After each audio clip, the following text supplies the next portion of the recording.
Welcome back to another episode of Out of the Blank Podcast. Priya, it is a pleasure to have you on the show. Through some technical difficulties, we have made it here. Priya, would you please introduce yourself to everyone out there listening?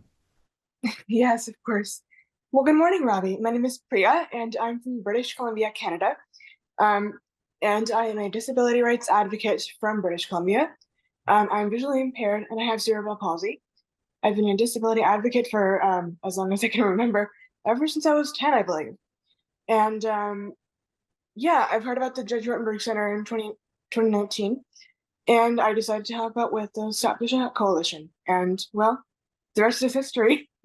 I want to ask more about the Judge Rotenberg Center, specifically how you got even came across them in the first place, and maybe you can give a breakdown for people who aren't aware of them. Because surprisingly, if I mention it as an example in a podcast, people will be like, "That doesn't sound real." I'm like, "It's very real, and it's still going on today." Oh, of course, it is very real. We like to think that we're not, we've moved past what our ancestors did, but we kind of haven't if we just allow this to happen. So I can make a honest judgment Center when I was researching Autism Speaks, which is an autism. It's like they say they're an advocacy organization, but that's about that. That's very doubtful. So I came across the GRC when I was watching a video about Autism Speaks, and I wanted to get involved, but I couldn't. The only thing I could do was listen to webinars from the Autistic Self Advocacy Network, which is a great organization. It's not like Autism Speaks at all. It's for autistic people and by autistic people essentially. Um, and what they do is they help with like policy issues and legislative issues that impact people that impact autistic people.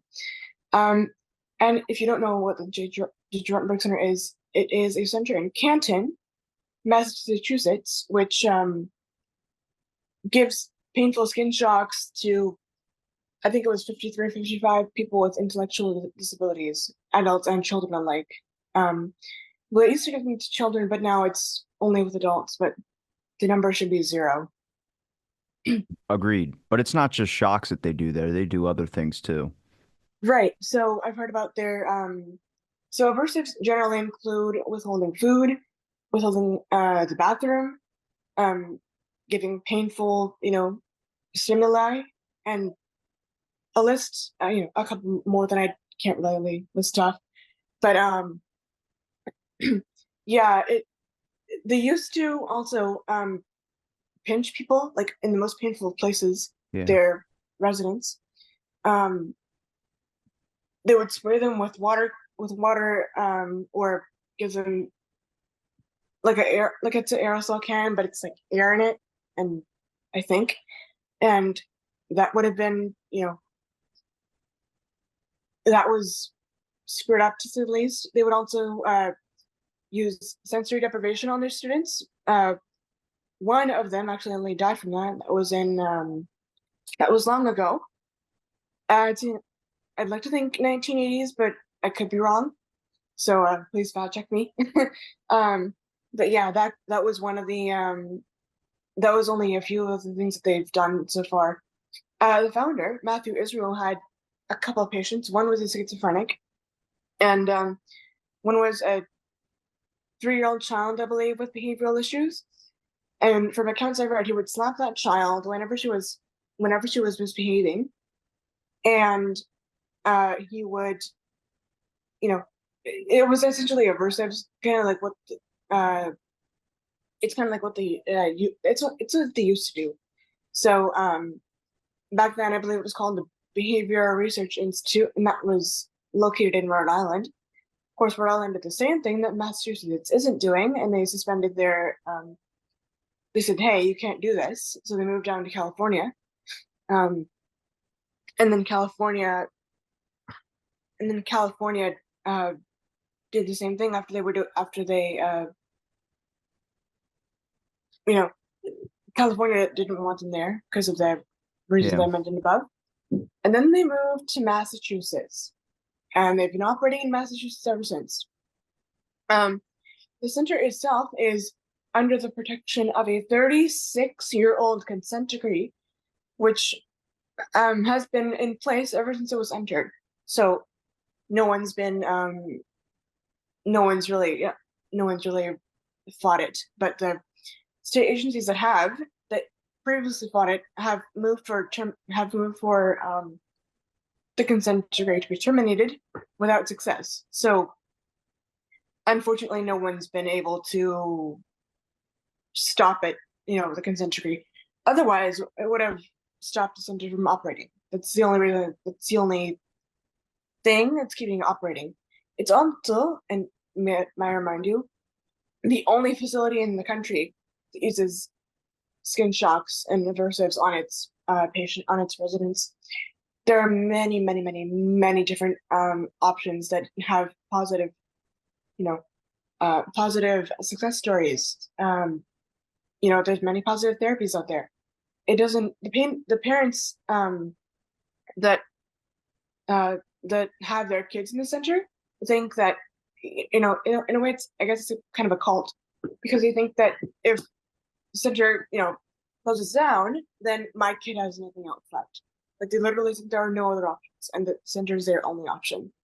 Well, some parents don't know the specifics about what's going on there, but then I've heard parents be defenders of the Judge Rotenberg Center, which is equally scary. I'm guessing because they don't care as long as their child doesn't exert symptoms they don't like, but it's torture. Right, which is so, in my view, that's just like, you don't really care about your child if you're just, you know, if you just want them to shut up. You just more care about Mhm. yourself. Um, that's a bit selfish if you're a parent.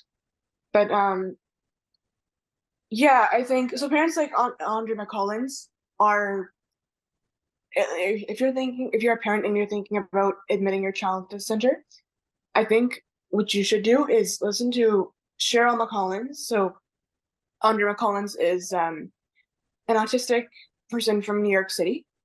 And he was admitted into the center in I want to say 2002. And the very infamous video that I'm sure you've heard is the so it's him being shocked for not taking off his coat.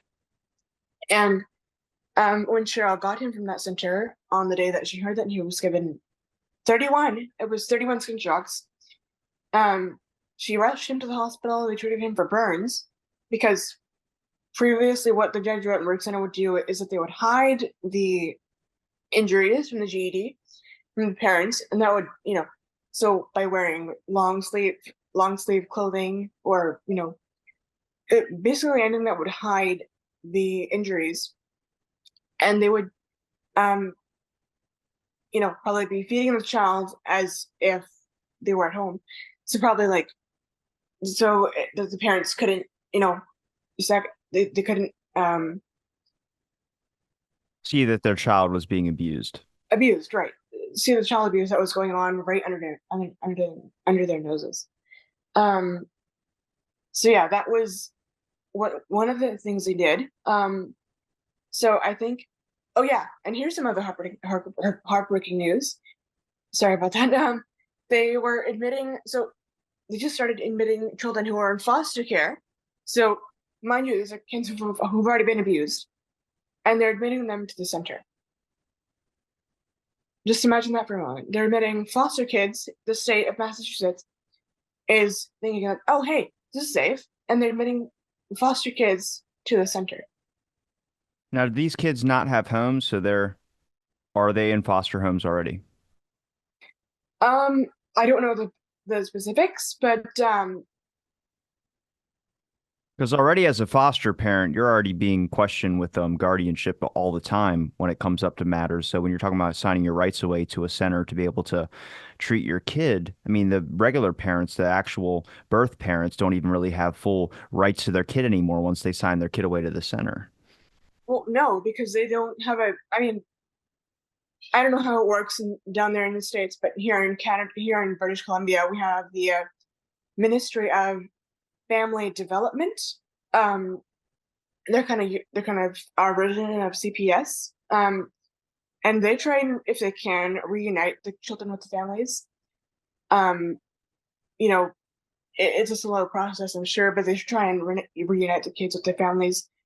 I don't know. I mean, is foster care in the state like it's just like kids don't have right anymore? Like, Everything's slow in the United States. I could tell you that much. I think our legal system's bad, our child protection services. Those I know a lot of good people, a lot of friends of mine that do it. It's just difficult. It's a very struggling process. I didn't know foster kids running up at the Judge Rotenberg Center.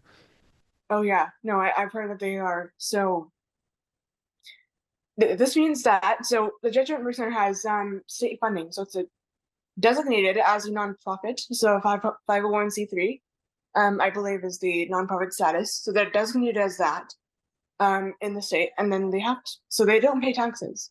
So they're going to profit a lot from the foster kids who are in their center. They're already, because insurance, because parents can't pay for it, and then they get insurance. I don't know how that would work with the foster kids, but they're going to profit a lot from this. Now, you've never been someone that was admitted to that facility, but you visited that facility. Oh no, I never visited for that facility. I wanted to, but so I'm not with the ADAPT organization. I'm with the Stop the Shock Coalition. Mhm. But unfortunately, I've never visited. But I really want to because I'm curious about what they're doing to those foster kids, and you know, I'm sure that they haven't. But if they've improved at all, at all, pretty much since um last time the people were there. Of course, I already know the answer to that because so in 2023, I'm gonna move on from that topic to a different one. In 2023, in November, there was a hearing in the Massachusetts State House with Representative G. Livingstone as the chair. So this was the Joint Committee on Children, Families, and Persons with Disabilities. And this was a hearing on aversives. So this whole bill, apart from there were a couple others which were important, but the main focus were H-170 and H-180.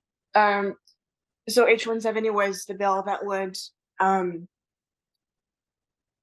it was I believe it would continue the aversives, and then H-180 would ban it. So we all wanted to vote for H-180 to pass and to kill H-170. So we did, and there were like 40 something people in that whole hearing. Like there were professionals who were dealing with former patients from the GRC. There were therapists, experts. One expert was from the UK. There were international voices speaking. I was one of the people who testified, but I was pretty nervous, so I was the only Canadian there. So I was one of the people who testified. I'm an advocate for people with disabilities. I was one of the people who testified at the hearing. And I'm an advocate for people with disabilities, so I saw an opportunity. Unfortunately, the bill has been put into study, so it's effectively been killed. And unless we get a new, you know, legislature, then it's, I mean, it can be pulled out of study, but it's effectively been killed. So there's no one's been voting on it.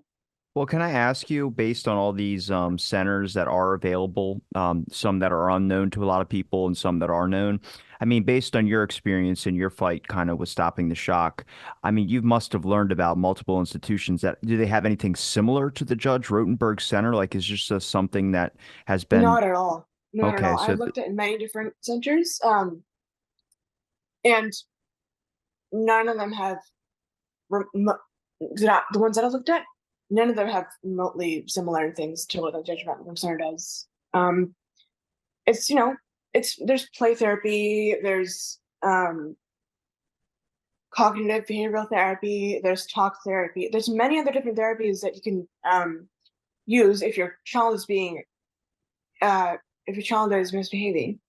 So I don't see why you know it's the only option according to some parents for their kids to be tortured, you know, shocked and whatever else they do. No, because I've watched some of them the videos for it was a socials project that I was doing in school, And so there one video was saying, well, it's what I think it was a parent who said, something along the lines of, "I'd rather my child be shocked than drugged up in a warehouse somewhere." It's like, first of all, that's wildly inaccurate. Nobody would drug them up in a warehouse. Your child's not an animal. Like your child's a human being, so I don't know. I mean, I really can't speak to some of these parents, because I myself am not a parent yet. But it's like, no, your child's not going to be drugged up in a warehouse somewhere. He's probably going to be in a state facility that's more catering than the Judge Rotenberg Center, and will actually listen to what your child has to say more than you know the Judge Rotenberg Center. And to add a bonus, there's no skin shocks in 99% of the facilities, minus the Judge Rotenberg Center. So no skin shocks because that was outlawed in because it was outlawed by the states, and that was one of the opposing voices as the American Psychiatric Association. They're one of the opposing voices to well, they were one of the opposing voices to lobotomy, and you don't use electric skin shock therapy unless somebody is under anesthesia. So what the center is doing is not therapy in the least. It's torture. It's not treatment. It's torture. Um, so no, I don't condone what the center does. And for anyone who does, you're very, very misunderstood. You don't look up what the protocol is for electric skin shock therapy and what that combine that protocol to the one that to the one that the GRC uses, and you're going to have you know it might come to you, it might not come to you. You might be so fearful about your child that you might even though you know about it, you might keep them at the center, which I hope you never do. I mean, there's a thin line between like indirectly torturing your own kid and being fearful. I think that, in my personal opinion, I think that if you're torturing if you're leaving your kid in that center despite knowing, what goes on there, you might as well be your, you know, CPS may as well investigate you. You have no right to be a foster parent, in my opinion. That's for sure. Especially for people with disability, especially for kids with disabilities. If you keep your own kid in that center, you're just gonna, if their kids are an inconvenience, you're just gonna, lock them up somewhere. Well, who are part of the Stop the Shock network, or have you listened to any interviews with parents from the Judge Rotenberg Center that have explained things that have helped give you more information? There's a lot of observational stuff that you have to kind of like see it. Like when I look at the center and I'm able to see pictures of it, I need to like it doesn't look anything like what people have described, but I like it's the thing we talked about I think last time, which is that they do the starvation thing. They feed them like very little food, and if they do get food, it's like cold chicken with like liver powder on top of it. But then they have photos all over. Yeah, but they have photos all over their social media of them eating cake, where I'm like, that doesn't seem real. It seems staged. And you agreed with me on that, but there's so much more of that that goes on at that center. Oh yeah, I mean, what they're doing is effectively like propaganda on their social media. It's nothing. It is nothing. Um, whenever they're advertising, it's nothing close to reality. Nothing close to reality. Um, I believe, by the way, that the starvation program was outlawed. So, but whether or not they're still doing it, because I'm sure they're more than willing to break the law. You know, their status as a nonprofit and all. Um, I don't know how your legal system works, but yeah, I don't think you're supposed to profit if you're a nonprofit. Yeah. Well, how much are in place when it comes to legislature or laws or anything that give people with disabilities more rights or individual freedoms to be able to speak up when something like this is happening? Well, there is the Americans with Disabilities Act, and that's a federal law, and that so it gives I think it gives more, I haven't studied it, but I'm assuming it gives people more accommodations, and you can also advocate for what you need. Oh, speaking of laws, so there's a rider, I think it's called a rider, that's being passed through, it's a federal committee, and it's Congress, so it's the agricultural, and I believe it was something else committee. I don't know the actual, it's Don't worry so something. much about the detail specifics, just the kind of overall purpose is okay. Oh, so it's a federal, it's a federal committee, and they're, if they, if this rider goes through that they're trying to push, um, that would stop. So the FDA ban, if the FDA tried to ban the GD in 2021, and that was overturned by a DC Circuit Court on a technicality. So, and we've tried again. So that was the hearing. That's what the hearing was all about. And we tried that. We tried the hearing, and the bills were killed. Um, so if this rider goes through and it's been voted on as yes, we want this to go through, then the FDA's power to ban the device will be pretty much null and void. The FDA will probably not be able to ban the device, um, you know, if this bill passes. So we can't have that, and we need this bill to pass. Can I ask about more about Stop the Shock, what exactly it does, how big is the organization, and where do you guys target specifically?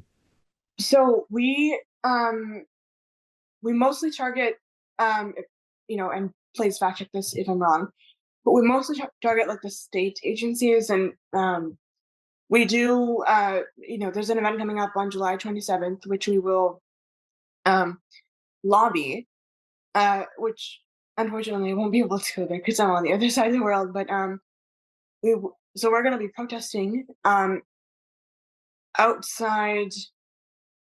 I, I don't remember what the where they were going to be protesting, but there's going to be a protest to have to just like have people be just like make people more aware of what Center's doing. And we do have a candidate who is running for state representative. Her name is Lisa Jean Graff. I'm more than willing to forward your contact information when we're done here. But I'm her communications director, and she's been doing incredible work with her campaign. So we do have someone who's uh, you know running for state representative. We're also so there were the lead organizer, Elisa Hunt. She did go to Washington for a protest. The outcomes of that are still we don't. I mean, I don't know, but yeah, she went to Washington, and that was Elisa Hunt. And the person who is running for state house is Lisa Jean Graff. And I'm gonna go on for a tangent. So Lisa Jean Graff is an autistic artist from Fenway. She's in the Fenway neighborhood. Um, and she's running for state representative because of the bill H-180, because that bill was killed. Um, so that's the whole precipice behind her campaign. It's a human rights platform essentially. Um, and if you can maybe have her on for now, maybe have her on. I think it's very good if her campaign gets coverage from media outlets. I've been emailing, some from the US, some from Canada, which they haven't gotten back to me, so I don't know what's going on there, but um, Well, do you believe that the only person that can actually produce or move forward real change is someone that would be close to this thing? Like if we talk about someone who either has a disability or someone who is a parent of a person with a disability, it's the only time I ever see anybody in politics speak up about it is if they have know someone or it affects their life directly. do I think that they're the only group of people that can make a change? No. do I think that they are the only group being listened to by politicians? Yes, unfortunately, yes. And if they're the only, because there was an example of this was like the 2023 hearing. There were 4 people in total who were against H-180, um, and that was a doctor, a parent, and I think 2 other employees from the center. Um, but the center did also lobby G. Livingstone, the lead chair of the House chair of the committee of the Joint Committee on Children, Families, and Persons with Disabilities. So, well, of course they would. They're oh yeah. Might I remind you, they're using their nonprofit status, so taxpayer dollars, to lobby politicians and legislators and probably judges. So, yeah, they're also now I'm questioning the validity of that DC Circuit Court overturning on the technicality. Yeah. So whether or not that judge was lobbied, I have no idea. But I'm just speculating. Um, but yeah, there were 4 employees, 4 people in total out of 40 something. So the majority of the might I remind you, the majority of the people on that hearing wanted the bill to be overturned, wanted the bill H180 to pass, and there were four lobbyists, I guess you could say, of that center who wanted the bill not to pass and who wanted H170 to pass. So that should tell you, you know, what you need to know. But yeah, I think getting back to your question, I think that the parents with disabilities and not the disabled individuals themselves, I think the caregivers and the parents are the only ones being listened to, and that really needs to change. When it comes to how people can, I guess, help and be advocates to join the group like Stop the Shock? I mean, have you had a large amount of participation when people learn about this? I've come in contact with people being surprised about the information, willing to do something about it, but people aren't very good with following up on things. So I want to make sure that when they join something or if they can join something, they actually do a part because your group and other groups out there that are talking about the Judge Rotenberg Center is more than what I've been seeing. It's really hard to find some information on this stuff. Right. Well, um, so I did a school presentation once when I was in grade 10, with a social teacher, um, and she's like, "This is like this still happens. This is so disturbing." I'm like, "Yeah, no, it is. It's not what you'd expect because we're in the 21st century, but yeah, no, it still happens. It still happens, and after the hearing, no one's really doing anything about it. In fact, the federal committee is trying to, the congressional committee is trying to stop the FDA from banning that device. So, or banning the GED. So, yeah, you know, that's very sad. That's very upsetting that politicians care so little about people with disabilities that they're just willing to disregard what people with disabilities actually have to say. Um, as for where you can help participate, so the Justice for Our Angels has a Facebook group. They're I believe they're part of the Stop the Shot coalition, but yeah, they do have a Facebook group. So and they do have a action letter. They have letter campaigns. So if you can send a letter to to any Massachusetts state representative, to your state representative, making sure kids in your own state don't go to the center. Um, so foster kids or kids with disabilities, make sure that they're not going to your center, going to that Judge Rotenberg Center. Um, because if everyone in the country knew about this, the center would be closed in less than 5 days, I'm sure. Can I ask you about some of the autism advocacy networks? Like you mentioned it briefly in the beginning about one, but I wanted to ask, like, which ones do you trust? Like, which ones are good actual groups? Because I think a lot of hesitation with people comes from the fact that they just don't know what to trust. It's kind of like that St. Jude stuff where it's like donate $1 and all that. A lot of people are hesitant. They've done surveys on it because they're afraid they don't think the money's going to the organizations. But there's a lot of good advocacy networks that I've come across, but I have come across some scandalous ones. Oh, well, the Autistic Self Advocacy Network, it stands for the acronym is ASAN. They're pretty good. I'd say they're pretty trustworthy because they're actually trying to stop, you know, this from happening. And they've been working on really good legislative campaigns, or policy initiatives. So they've been really good. So signing letters from so they're also getting organizations to sign on to different letters that would also stop the device, or that's related to the center. That's related to the Judge Rotenberg Center. Excuse me. They're trying to, yeah. So they do care very deeply about uh, what what's going on at the center. They also try to pass. They also trying to pass Andre's law.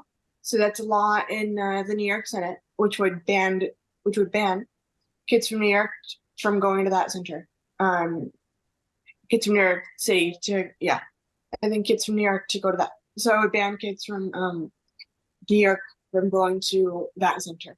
Um, and I think that's a law that you should get, if you can get behind. Um, that would be good because I don't know what's going on with the Senate in New York, but they're very slow, it seems like. So What about the Autism Speaks Network? no, don't trust Autism Speaks. They Why do are, well, people say that they're a hate group. Um, I think that, well, the only thing that they've done is you know, back in the day it was, trying to find a cure for autism, and they did do one thing right, which is so they opposed the skin shock that was used on Anya McCollins. I think it was. They put out a statement, but no, they're still, because they're the Autism Speaks Network is all about like propaganda. You know, what they do is propaganda as well, because they portray autism as this negative thing that's, how they portray it, it's almost fatal. It seems it's almost fatal. Um, oh, your kid's gonna be unhappy for the rest of his life. Um, they can never do this, you can never do that. It's like, no, you can't trust an organization like that.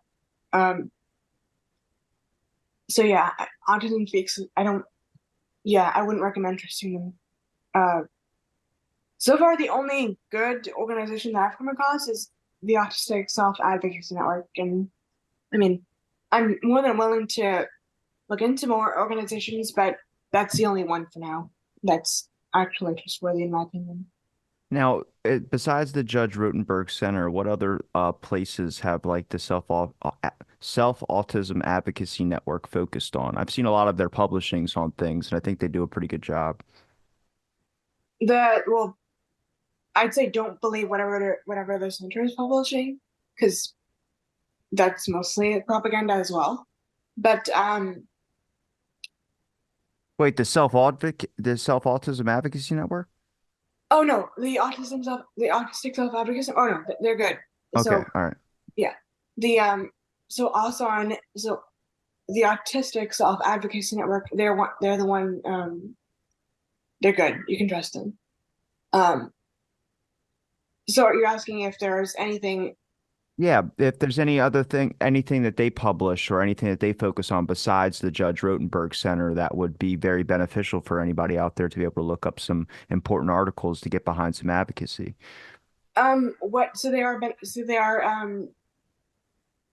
They do work on like having gender affirmative resources for people with for autistic people um, available and um, accessible to them.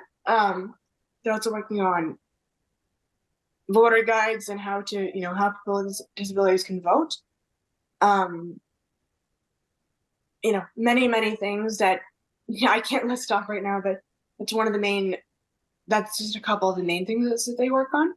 So yeah, if maybe you're kind of scared about advocating for advocating against the Judge Rotenberg Center, if you're passionate about another issue, then um, you know, uh, us on the Autistic Self Advocacy Network um, might have some issues that you're passionate about that they might need help with, when it comes to advocating, because you know there it, the amount of people that's advocating is good, but it can always be more. Like, we can always grow. So whether you're an ally or whether you yourself are autistic, I'm an ally, and I think that we should get behind what the Autistic Self Advocacy Network is promoting, and because Agreed. yeah, they're one of the leading voices that would stop, that are trying to stop the GED. So, and Judge Why Rotenberg. have you found that there's a lack of media representation when it comes to this subject?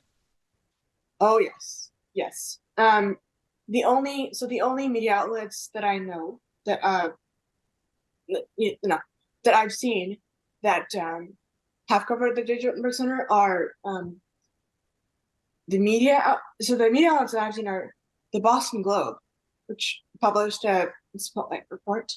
Um, a spotlight report called I think it was No Words.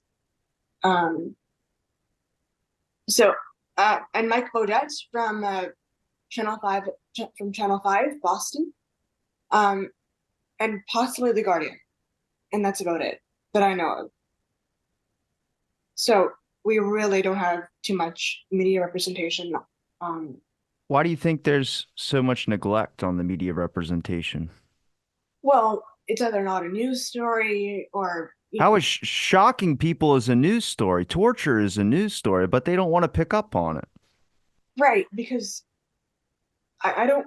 So I don't know what goes on in the newsrooms, but yeah, it's either not. So I've been in meetings with the Stop to Shock Coalition, and people have been asking different media outlets to cover it, and they're like, "Oh, it's either not," and it's like one of the most common things that I've heard is that, "Oh, yeah, it's not really a news story," or, "Oh, we don't want to get sued by the center." And I'm like, "But Channel Five's covering it; they're not being sued." Do you think that the Judge Rotenberg Center has that much power that people are really afraid of going up against them? Unfortunately, yes. Okay. Which is one of the things that we really so I think we need to shut down the Judge Rotenberg Center for good and any other facilities that they operate under them. But we also need to look at their nonprofit status because that can carry a lot of power. It's not so a nonprofit set. It's not like a volunteer group. It's just like you know, it's a center that tortures people with disabilities, and they are designated as a nonprofit, which they shouldn't be, because they profit off the insurance of the parents. You know, I think I don't know, but they might profit off the insurance or whatever money they get from the state. So no, they're not a nonprofit. That's very deceitful. That's very deceitful. Is there anything That else they about the Judge Rotenberg Center you would like to discuss that we haven't touched upon? um if I so there's an organization called ABAI. Um, I think it's like the International Alliance of AB. It's related to ABA, which is applied behavioral analysis. which some autistic people say it's good, some say it's bad. One survivor named Jennifer Masumba thinks that ABA, despite what she experienced, it's not bad per se. But yeah, I think that I don't know. I mean, it's there's definitely mixed opinions on that for sure. But there's an organization called ABAI. I think it's like ABA International. And they also condemned the use of electric shock on people at the Judge Rotenberg Center. It's people at the GRC. Um, and it was they put out a statement which is all along the lines of um, I think this is verbatim, but we strongly condemn the use of the GED at the Judge Rotenberg Center under any conditions. That's essentially what they said. That's essentially what they put out as a statement. But of course, we all, I now know that the JRC is not going to listen to them because they're not listening to the state agencies. Or the state agencies are either too, they're being lobbied or they're too scared to go up against them. Yeah, this is the only place in the country that shocks people with disabilities, but they have a lot of power. I don't know if you know what Willowbrook is. Yeah, the Willowbrook State School. Yeah, and the Willowbrook, and that was shut down. But I think the only reason it was shut down was because that they didn't have the money to lobby. Representatives, judges, lawyers, the thing that Judge Rotenberg Center learned from, that's what I think. But excuse me, the couple of things about Willowbrook is that the different things about them is that they never shocked their patients, they never hurt them, from what I know. But they also didn't lobby different groups to get behind their cause. Both of which the Judge Rotenberg Center is doing. They're hurting their residents, and they're lobbying like hell to stay open and keep doing what they're doing. So, yeah, there really isn't much. There really aren't many groups that are, especially at the state level, at the local level, who are willing to, do what's right and stop the Judge Rotenberg Center from shocking people and shutting them down eventually. How much have you spoken about this to whether it's friends, students, other TV networks, or other interviews?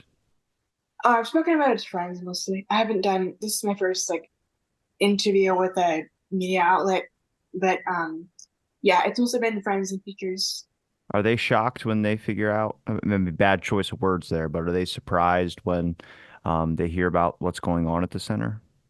Yes, because most of the, everyone, like I said before, everyone thinks we're in the 21st century, we're well past, whatever, what the barbaric practices used to be. But there's just one facility in the country that, you know, that is still they're still shocking their residents. And it's gonna be surprising when you first hear about it. But in the grand scheme of things, politicians can be lobbied, because of course it can be. Yeah, Livingstone was lobbied. I don't know about so there's both a House chair and a Senate chair on that committee. I don't know if Senator what's her name? Robin Kennedy, Senator Robin Kennedy. I don't know if she was lobbied, but Livingstone definitely was. Yeah, he was definitely lobbied.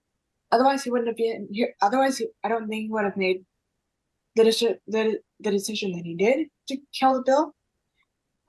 But yeah, most people were like, "Hey, it's the 21st century now. What's going on?" It's like you think, I like to think that, but it's really not what you think it is Can at all.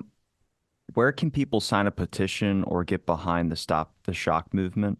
If there's something where they can sign something to help get this bill back. And I know the FDA brought it up just in 2021, I think it was. But overall, I've seen it just be a slow process that it's got brought up every time and then just pushed back. Oh, it's been years. It's been years since for the FDA's been doing this. But yeah, 2020, it should have been in 2021. There should have been no appealing, but they did. And you can sign up. So Stop the Shot Coalition has a newsletter. And I don't remember what the website URL is, but you can email, I think it's, yeah, Elisa Hunt, or which, yeah, if you have a website, I can forward you Elisa's contact information. But yeah, you can email her and she can sign you up to whatever you think, the newsletter or whatever you want to sign up to help her, to help us, you know, go against the federal rider and, hopefully keep the FDA's power to ban the device, uh, you know, and protect it from anything that Congress may have, what protect it from whatever Congress might have to do with it. So yeah. Is there anything you'd like to say on a wrapping point here, and then any links you'd like to promote? Um, well, back in I think it was in 95, the New York Department of Education released a letter, and you can find it on. So her name is Lydia Brown. Um, she is she's autistic and she's also an advocate. Um, and she has a lot of resources on her blog that can be useful if you're just trying to um, figure out what they do and what and different resources that you might want to listen to or read. So yeah, if you want to check something out, Lydia Brown for sure. And the lead organizer for the Stop the Shop Coalition is sorry, Elisa Hunt.